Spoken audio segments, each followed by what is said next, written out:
coisa que é interessante destacar é que no selo místico do véu tem uma derivação, um contato ali, um pezinho, que tem uma similaridade com a Wicca. E a Wicca, ela tem a permissão de você fazer a aproximação de outros deuses. Exatamente, de vários panteões, né?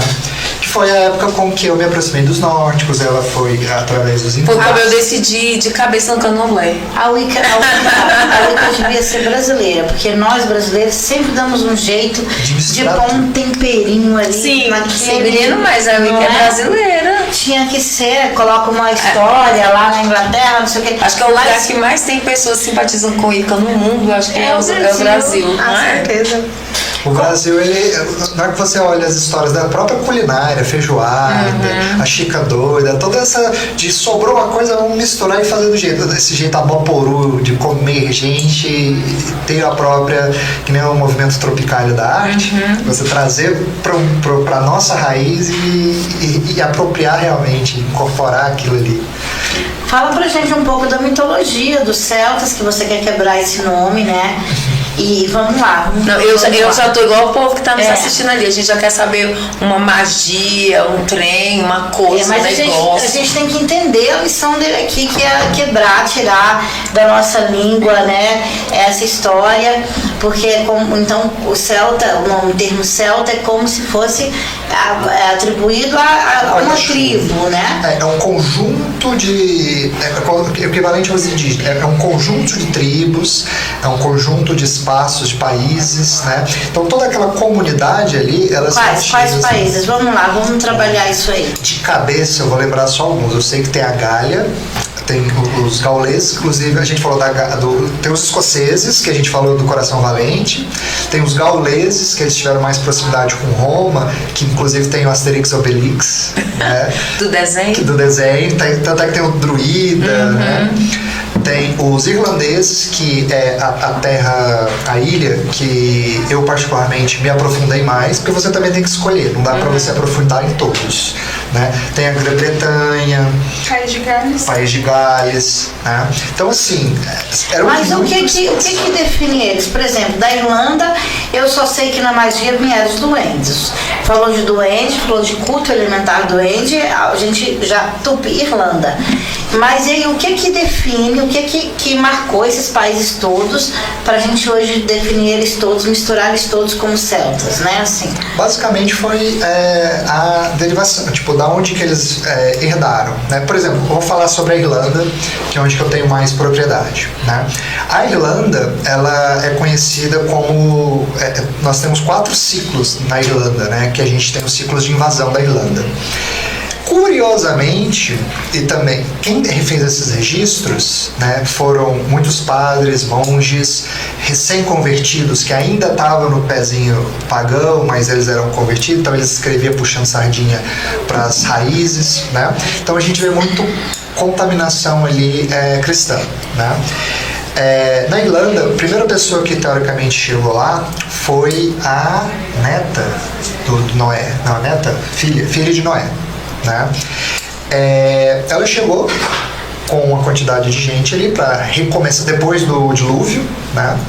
Para repovoar aquilo ali, e acabou que eles não conseguiram, foram limpados dali com outro dilúvio, né?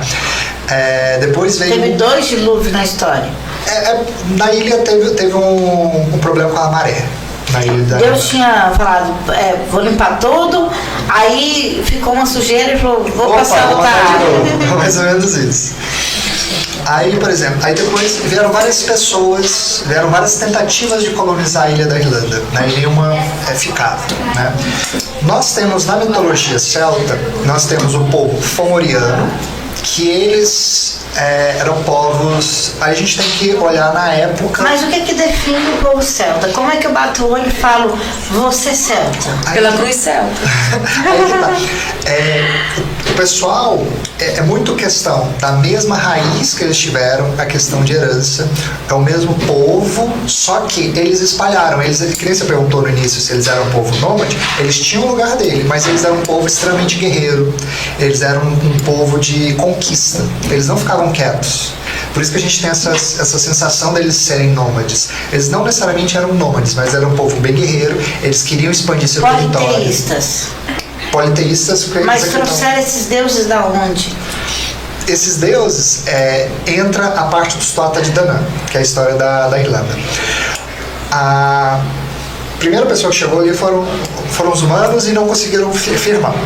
Passaram um pouquinho, vieram os Fomorianos, que eles são criaturas meio monstruosas.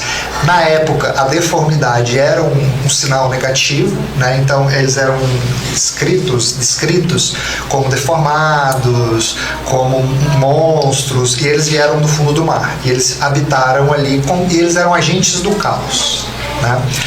Os celtas, a gente precisa ver, na verdade toda religião tem uma briga meio que ordem e caos, porque se você deixar de limpar sua casa durante uma semana, sua casa naturalmente vai cair pro caos, né? E os celtas, os deuses celtas, eles trabalham um pouco trazer a ordem. Primeiro vieram esse povo, não conseguiu ficar, os Fomorianos tomaram a ilha. Um pouco depois vieram os Firbolg, que eles eram pessoas, quase como se fossem pessoas específicas, pessoas especiais, tinham magia, tinham um pouco de... e eles tinham também questão de militância, eles tinham um exército, eles lutaram contra os Fomorianos, essas bestas, e conseguiram vencer, né? E aí eles estabeleceram ali um início de ordem. Beleza, porque são vários ciclos, são várias ondas de conquista, né? Por isso que é o ciclo das invasões, é um conquistando o outro. Dava bobeira, o outro voltava. Até hoje o mundo tá assim, né? A guerra aí dá uma treguinha, mas aí logo volta. Até hoje tá assim. Eu achei que ia estourar a Terceira Guerra Mundial, mas aí depois foram lá e deram trégua. E lá tava a mesma coisa. Aí o que acontece? Os Firbolgs, eles estavam lá, conquistaram a ilha, estavam dominando a ilha, né? E vieram os Tuatha de Danann, que é a chegada dos deuses na Terra. Os Tuatha de Danann, eles, na mitologia, eles vieram do norte, né? Mas vamos respirar.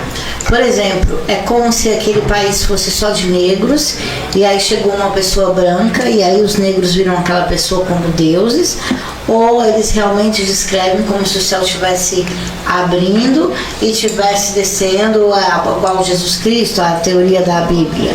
Na verdade é uma pegada um pouco mais fantasiosa mesmo, mais lúdica, que eles não vieram do norte, o nosso norte geográfico. As brumas, elas tomaram conta, né, a fumaça, ela tomou conta, a névoa, a neblina, ela tomou conta do lugar, e surgiram os Tuatha de Danann chegando com suas embarcações pelo norte. No que eles chegaram, eles trouxeram... Como o índio que encontrou o espelho. Basicamente isso, né? Tipo, uma coisa fantástica chegando ali. E aí a chegada dos deuses. Aí vieram Dagda, vieram vários deuses associados para conquistar a ilha. E uma pegada que eles tinham eu cheguei nessa ilha, para não poder correr o risco de querer voltar, eles tacaram fogo nos seus barcos. Então eles não tinham mais regresso. Tinham que lidar com a situação. Chegou ali, tinha que fazer crescer. E com a chegada dos Tuatha de Danann, né, com os deuses, eles trouxeram a magia, trouxeram a cura através... como se tivesse levado a tecnologia? Como se tivesse levado uma como tecnologia Pedro Álvares diferencial. Cabral trouxe para o Brasil, para os índios, o leque de importação, exportação. Você vê dessa forma? Você vê de uma forma mais lúdica ainda? Eu vejo como se fosse um equivalente da magia, como se estivesse trazendo medicina, a magia em si. Em vez de uma coisa tecnológica, né, eles trouxeram a parte do miticismo, a coisa do lendário, a coisa do imaginário. Eles trouxeram a palavra através do Ogma, né? Eles trouxeram todos esses elementos essa mágicos. Essa língua Ogma era da onde? Dos Tuatha de Danann. Ogma, na verdade, Ogma é um deus que criou o Oa. Né? Isso. E o Ogma foi o criador do Oa. Né? O que é o Oa? Oa é o alfabeto celta, que é uma forma numérico, ele é